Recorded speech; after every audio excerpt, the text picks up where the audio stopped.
एक बेलपत्र, एक चावल का दाना, एक पुष्प, एक लोटा जल जीवन की सार्थकता है। श्रावण महीने की नवमी तिथि, कौन सी तिथि? नवमी, चाहे शुक्ल पक्ष की हो चाहे कृष्ण पक्ष की हो। 7 दुर्वा, कितनी दुर्वा? 7 दुर्वा अशोक सुंदरी वाली जगह पर चढ़ाकर, शंकर भगवान के ऊपर चढ़ाकर, गणेश जी के चरणारविंद को लगाकर उसको लेकर आना है। हाटकेश्वर महादेव का स्मरण करो। कौन से महादेव? हाटकेश्वर महादेव। उसको लेकर आइए। उदर में, पेट में रोग हो, बीमारी हो, बहुत ज्यादा तकलीफ हो रही हो, शरीर के अंतर्गत एसिडिटी रहती हो या पेट के अंतर्गत कोई ना कोई बीमारी बनी ही रहती हो, उसको भादो के महीने में, कौन से महीने में? भादो के महीने में किसी भी दिन सुबह के समय जब आप वो दुर्वा लेकर आए, 5 दिन, 6 दिन, 7 दिन में एक एक कर कर खाली पेट उसको चबा चबा कर खा लो और पानी पी लीजिए। करना पड़ेगा श्रावण महीने में, खाना पड़ेगी भादो में। चतुर्मास में चारों महीनों का बड़ा बड़ा महत्व है। कभी आपको एक स्मरण रहा हो कि जिस नारी के, स्त्री के रजोधर्म से जुड़ी हुई या पुरुष वर्ग में भी कहीं ना कहीं किसी ना किसी रूप में इस उदर से लेकर एड़ी तक के बीच में जो भी तकलीफें होती हैं उससे जुड़ी हुए के लिए भी सावन के महीने में एक प्रयोग आता है। उसको कर लेने से संपूर्ण जीवन समय में ये नाभि कोश से लेकर एड़ी तक के बीच में कभी तकलीफ हो ही नहीं। और वो जल शंकर भगवान को शूलपाणेश्वर महादेव के नाम से चढ़ाया गया था। कौन से महादेव के नाम से? शूलपाणेश्वर महादेव। शूलपाणेश्वर, उसका भी स्थान है कि वो जल कहां चढ़ता है। तो पहले तो नवमी तिथि का दुर्वा प्रयोग भगवान शंकर को समर्पित करते हुए, अशोक सुंदरी वाली जगह पर समर्पित करते हुए श्री गणेश जी महाराज को कहकर, आपको याद होगा जिस समय पर श्री गणेश जी महाराज कुबेर जी महाराज के घर में भोजन करने गए थे, सारा अन्न भगवान गणेश जी पा गए थे, तब शंकर भगवान ने दुर्वा भेजी थी। ये दुर्वा जब गणेश जी को भेजी गई थी तो वो औषधि के लिए भेजी गई थी कि गणेश जी ने ज्यादा पा लिया है तो शरीर में रोग ना हो जाए, पेट में कोई रोग ना हो जाए। तब शिव जी ने भेजी थी अशोक सुंदरी के माध्यम से। इस दुर्वा का प्रभाव रोग मुक्ति के लिए किया जाए। रोग, शुक्ल पक्ष की नवमी तिथि, पीला चंदन घिसकर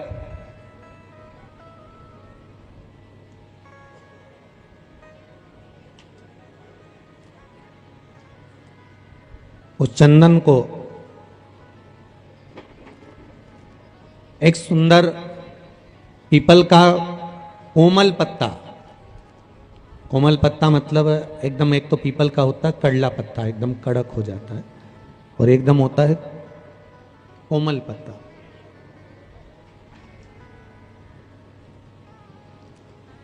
उस पीपल के कोमल पत्ते पर पीला चंदन घिसकर, जो वो चंदन होता है, उस चंदन को घिसकर उस चंदन को उस पत्ते पर रख लें।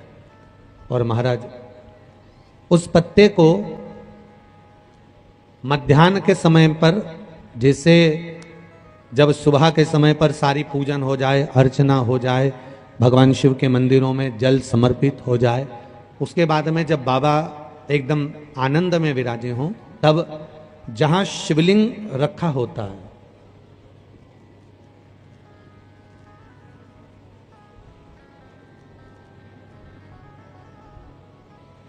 जैसे ये शिवलिंग है और ये कटी भाग जहां शिवलिंग रखा हुआ है, इस कटी भाग पर जहां शिवलिंग रखा है उसके पास में ही 3 उंगलियों से चंदन का लेपन उस कटी भाग पर करना है।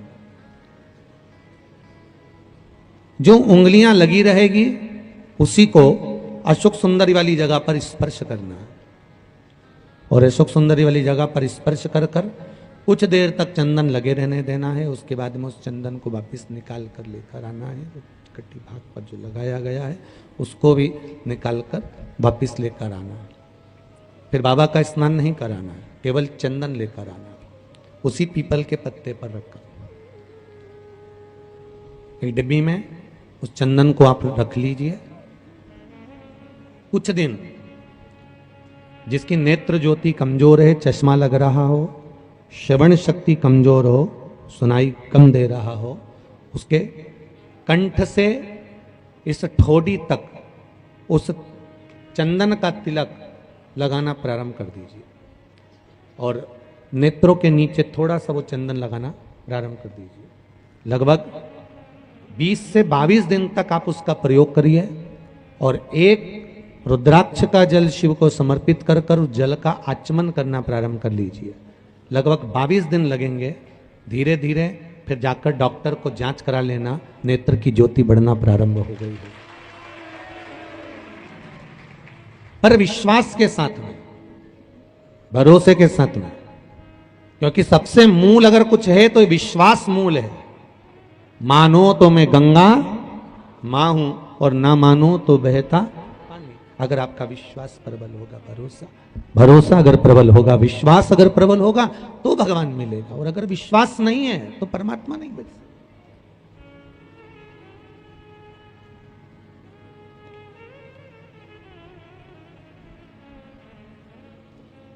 विश्वास के बल पर भगवान की प्राप्ति है। विश्वास है तो शिव है। पानी का मटका, हंडा, भले तुम्हारे घर में नल से पानी आ रहा हो, आरओ का पानी आ रहा हो, तुमने आरओ लगा रखा हो और उसके नीचे एक छोटा सा हंडा, मटका, कुछ भी, छोटा सा घड़ा, कुछ भी रखना जरूर चाहिए।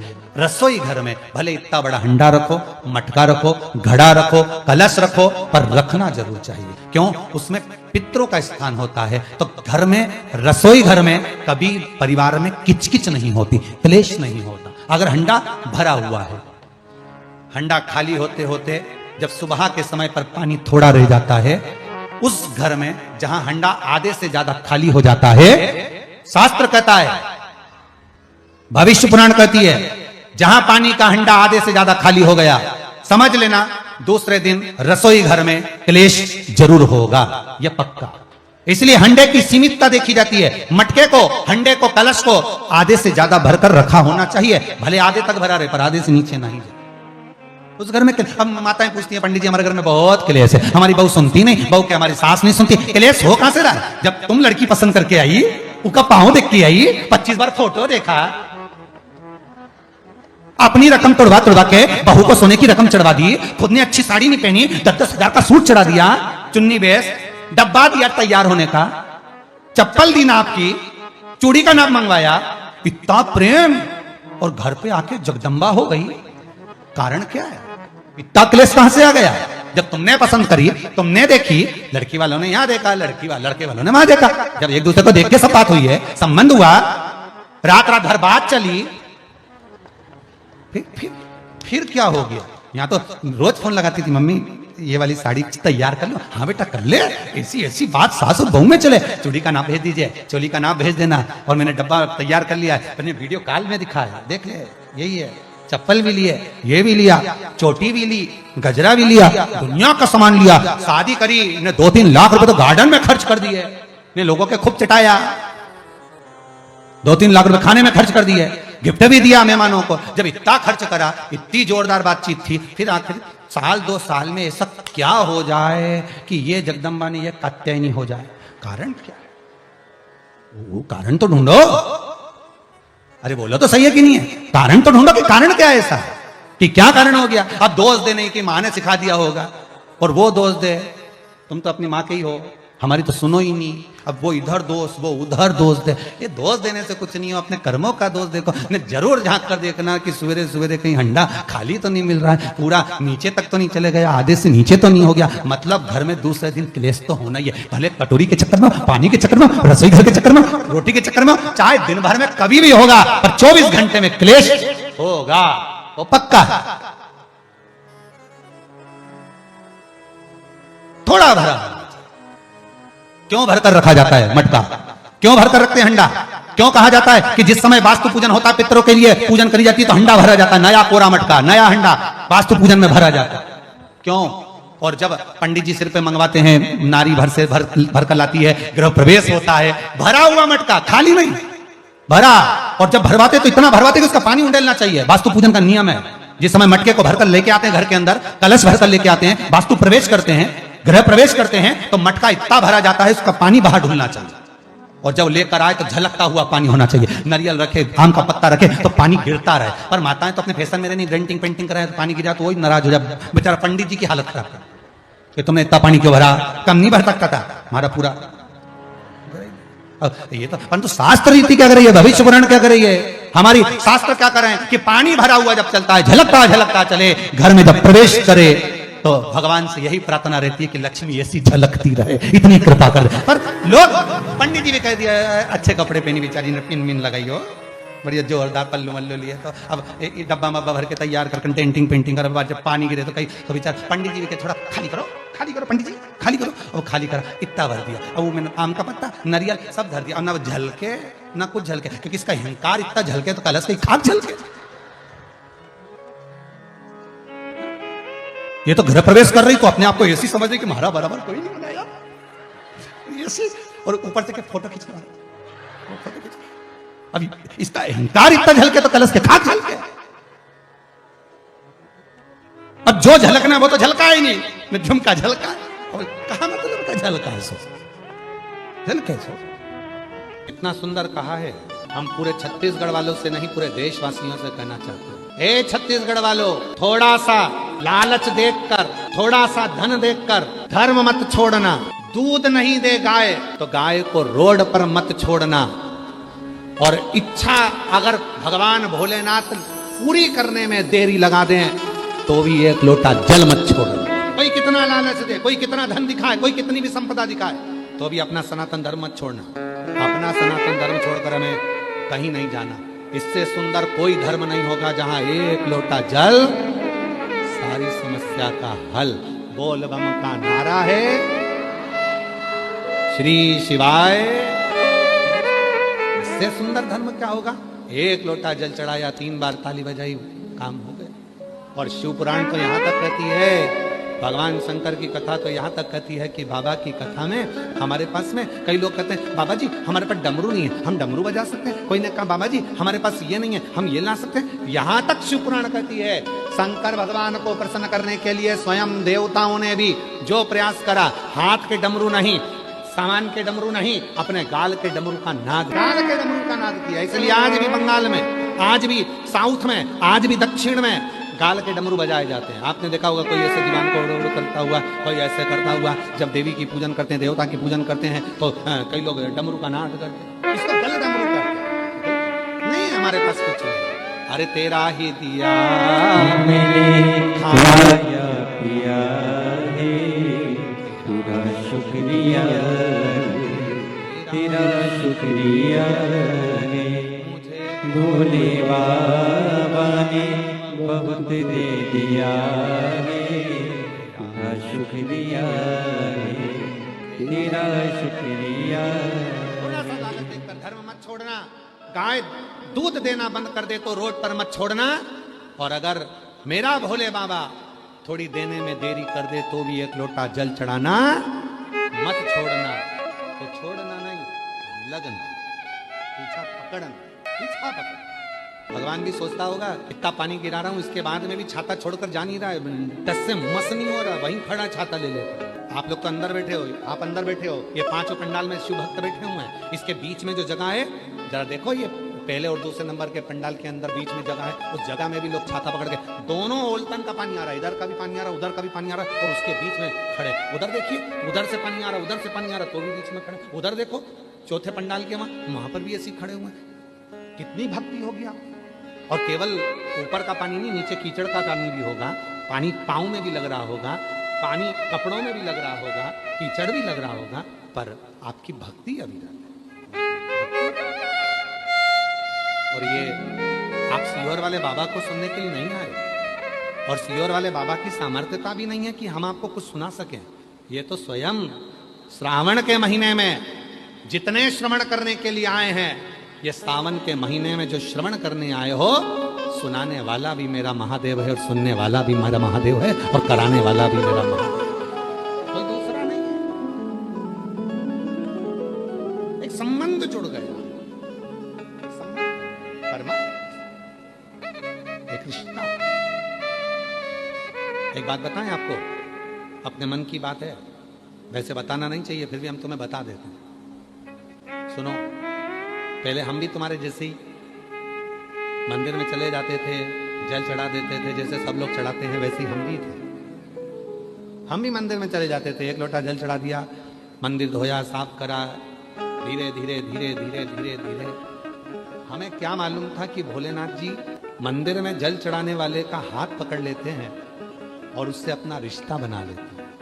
इसीलिए मेरी बहनों, मेरी बेटियों, मेरी जीजियों, मेरे जीजाओं, मेरे भाई, मेरे बुजुर्ग माँ बाप, हम आपसे कहते हैं कि आप कुछ मत करो, शिव के मंदिर में जाकर एक लोटा जल चढ़ाना प्रारंभ कर दो, तुम्हें रिश्ता जोड़ने की जरूरत नहीं पड़ेगी।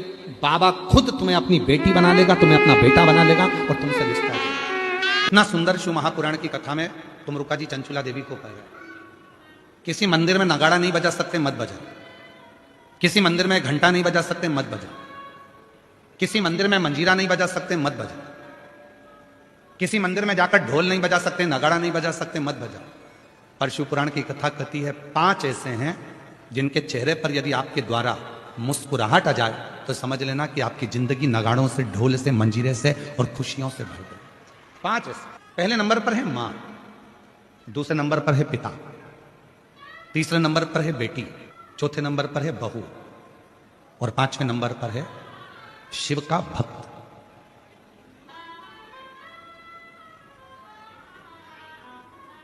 ये 5 है। आप मंदिर में नगाड़ा नहीं बजा सकते, मंदिर में जाकर आप ढोल नहीं बजा सकते, मंदिर में जाके घंटी नहीं बजा सकते, मंदिर में जाके मंजीरा नहीं बजा सकते।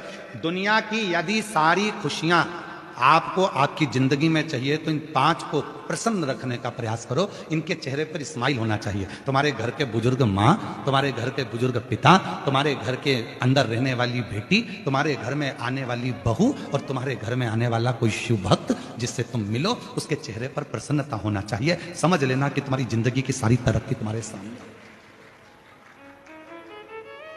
घर में मां की आंख में आंसू है तो तुम मंदिर में कितनी भी जोत लगा लो, मंदिर में कितना भी अभिषेक कर लो, कितनी भी पूजन कर लो, कितनी भी अर्चना कर लो, सुख नहीं मिल सकता। घर के अंदर पिता की आंख में आंसू है तो सुख नहीं मिल सकता। घर की बेटी अगर तुम्हारे लिए रो रही है, घर की बेटी की आंख में अश्रु है तो तुम सुखी नहीं रह सकते। और याद रखना, घर में आने वाली बहू की आंख में यदि आंसू हैं तो तुम खुशी नहीं रह सकते। और कोई शिव भक्त तुम्हारे सामने अपने दुखड़े को कहकर रोए। वैसे तो शिव महापुराण की कथा कहती है कि किसी भी शिव भक्त को कभी किसी के दरवाजे पर जाकर अपना दुखड़ा नहीं कहना चाहिए। क्यों को? कभी किसी शिव भक्त को अपना दुखड़ा कभी किसी के सामने जाकर नहीं कहना चाहिए। जो शंकर भगवान को एक लोटा जल चढ़ाते हैं, जो शिव जी की आराधना करते हैं, जो शिव की साधना करते हैं, जो शंकर की भक्ति में डूबे रहते हैं, जिन्होंने शिव महापुराण की कथा पर अटूट भरोसा कर लिया, विश्वास कर लिया, दृढ़ता कर ली, जैसे आप सब लाखों की संख्या में आए हो कथा को श्रवण करने के लिए, आपके अंदर विश्वास है मैं अगर कथा सुनूंगी 7 दिन पंडाल में बैठकर कथा का तत्व ग्रहण करूंगी और वहां की मिट्टी को अपने हृदय से लगाऊंगी, निश्चित है 3 महीने में मेरा बाबा मेरी झोली भरेगा। यदि तुम्हारे भीतर दृढ़ता है, यदि तुम्हारे भीतर भरोसा है, यदि तुम्हारे भीतर शिव के मंत्र का, श्री शिवाय नमस्तुभ्यम का, ओम नमः शिवाय का, नमः शिवाय का, महामृत्युंजय मंत्र का, शंकर के नाम का यदि भरोसा दृढ़ है, तुम्हारे अंदर विश्वास है, तो यह मानकर चलना कि तुम्हारे को शिव की कृपा अपने आप होना प्रारंभ हो जाए।